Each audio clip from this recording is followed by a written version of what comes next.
Hey everyone, welcome to another episode of Gundam Explained. Adam here yet again. Just a reminder, there's a current giveaway going on once I hit 200 subscribers. It is going to be this Gundam Mark II Real Grade, an excellent kit. If I'm already at 200 by the time you've seen this, then it's going to be at 400. I'll have another giveaway. And actually, if you want to go to the Discord, there's a link in the description, and there's actually a giveaway channel where I'll be discussing the giveaways and getting feedback of what would be some cool giveaways, to keep the audience engaged and make this fun for everyone. So, all right, to get started, when I first got really into Gundam, that was just in 2019 after getting a real grade Unicorn. I thought that kit looked cool, and so I decided, hey, I should go watch Gundam. And I saw that on Netflix and Hulu. They had Mobile Suit Gundam UC for Unicorn. And gotta say, watching it, yeah, it was over my head. There was a lot of exposition.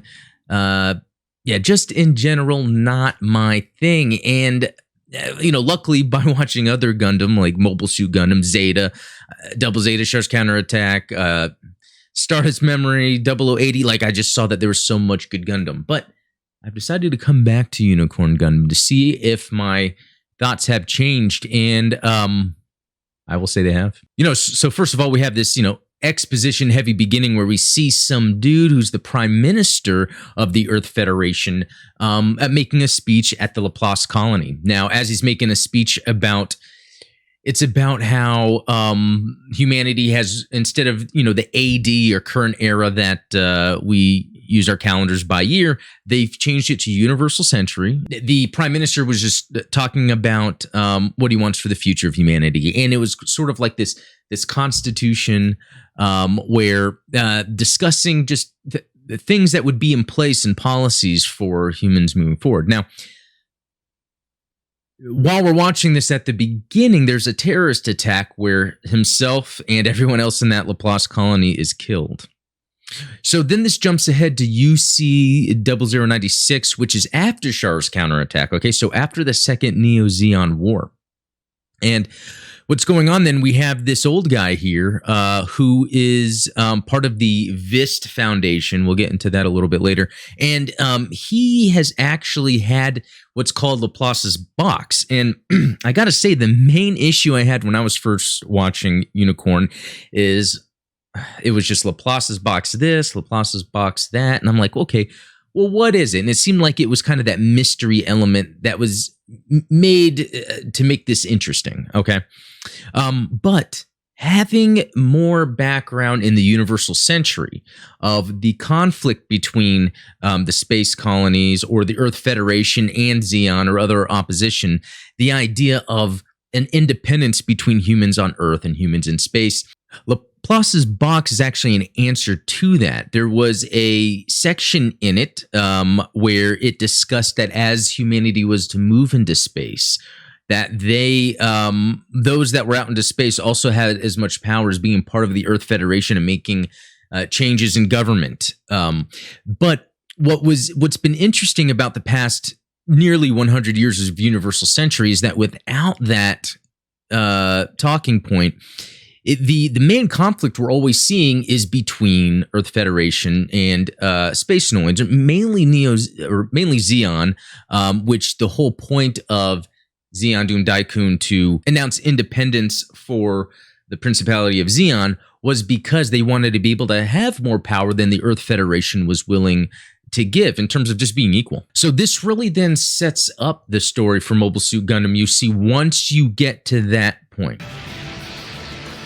All right, although one of the coolest parts of this at the beginning is the fight with the Kshatriya, hopefully I'm pronouncing that right, that is actually piloted by Marita Cruz, who is actually a clone of Cleo, and I need to look at her name, but anyway, it's the character introduced in Double Zeta that was cloned 12 times. Now, this was one that was rescued by someone that was a former Zeon soldier, but he's part of Neo-Zeon, and just using her abilities to fight. And here we have some awesome fight scenes that occur at the beginning of Unicorn with her. Okay, now the biggest driver, I think, in this story in terms of the connective tissue is Mineva Zabi, which her name is is it Audrey Byrne for this? It's kind of like the name she's using, so people don't know that she is the last of the Zabi family who took over from Zeon after he was killed or assassinated. And, she has grown up through the Neo-Zeon War, the second Neo-Zeon War, and what is about to be the third, and she wants it to stop. And she then understands that there's this Laplace's box that would, if in the wrong hands, would cause this war, and she's actually wanting to stop that. So the connective tissue here from the rest of the Universal Century is Mineva, and she's actually she's an infant in the original Mobile Suit Gundam. And then in Zeta Gundam, we see her a little bit older, and where Char or Quattro Bagina meets with her, and that's where they're trying to figure out what to do next with Axis Zeon. All right, so the main pilot of this is Benager Lynx. Interesting name. And what's really cool is he always has Haro around with him, and I think that's another really cool element to kind of make this feel like almost what The Force Awakens did with Star Wars, where it's like a reboot, but it's a sequel. But I don't want to put that in the same category because really this is a great show. And so what's really cool about this is another element that is similar to maybe Double Zeta, Char's counterattack, and even into Hathaway's Flash or Mobile Suit Gundam Hathaway is we have these new type characters that actually have a connection with each other.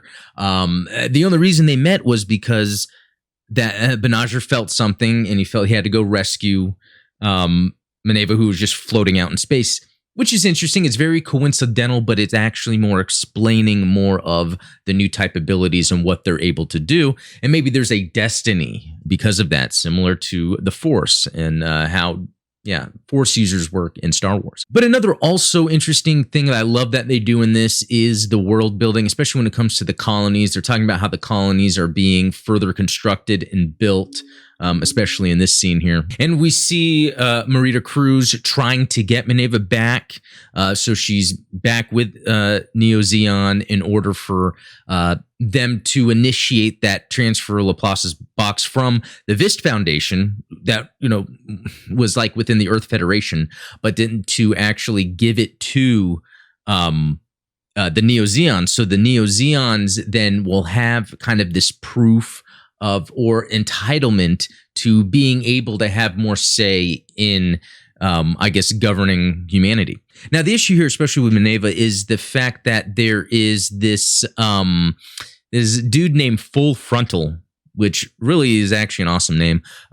And all he really is Char. They call him the second coming of Char.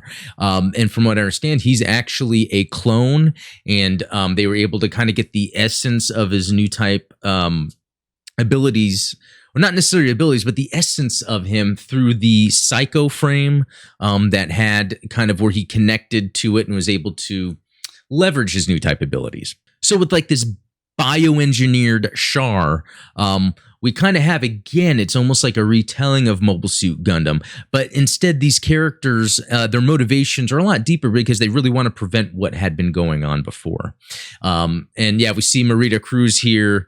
And it's kind of a cool little like spy espionage scene where she's, in civilian clothing, and she's got her team and they're kind of out trying to capture her. And there's some really cool fight scenes. Here's an example of how the animation and fight scenes are actually really cool in Gundam. So yeah, we have this this clone cyber new type kind of using some superhuman powers here to chase them, but they're all new types. So then the battle, look at that great animation, awesome fight scene.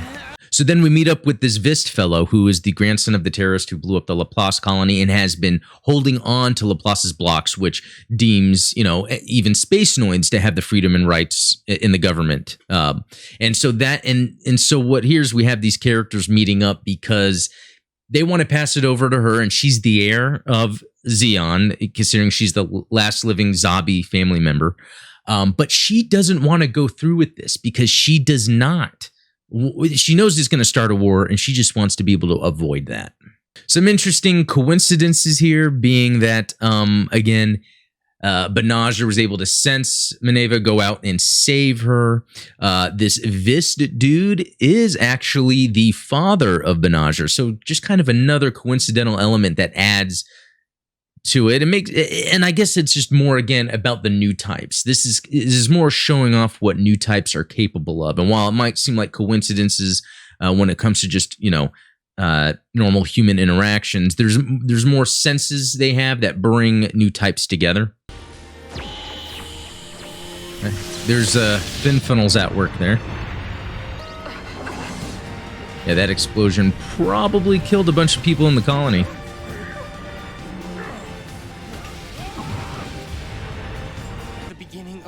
I'll say one thing, more than any other sci-fi universe I've seen, Mobile Suit Gundam does a good idea of showing the horrors of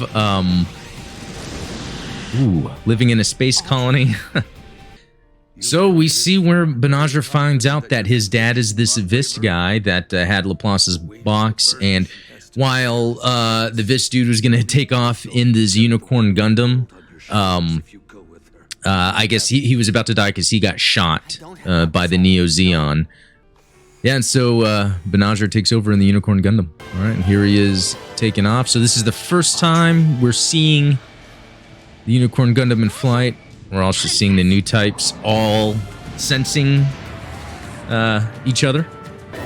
And so that really ends it here, and we see the Unicorn transform into destroy mode. All right, and that's really it for the first episode. It actually was amazing to come back to watch Unicorn after really taking in all of earlier Universal Century. And then as we get into the second episode, we're going to come across Full Frontal, the bioengineered second coming of Char. So it'll be interesting, to dive deeper into what happens in Universal Century here. So anyway, thanks for watching. We'll talk later.